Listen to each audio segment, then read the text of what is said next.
Көгершіннің көзі адам көзінен 3 есе жақсы көре алады. Олар 1 секундта көз алдынан 75 кадр өткізе алады.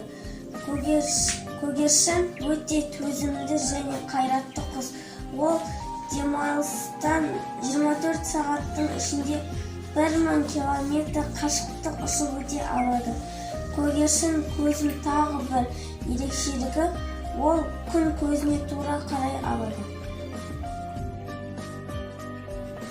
Қызық дерек, ителгі әлемдегі ең ұшқыр құстардың бірі.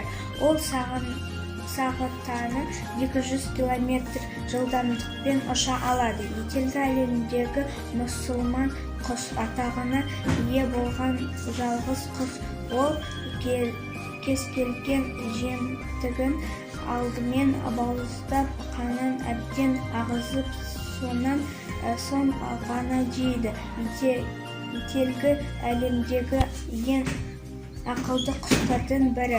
Ителгі күндіз аң аулауға шықпайды. Ол таңертең ерте немесе кешкісін ғана аңшылық жасайды. Ителгі өзін асыраған иесіне қатты беріледі. Иесінің айтқанын екі етпей орындайды.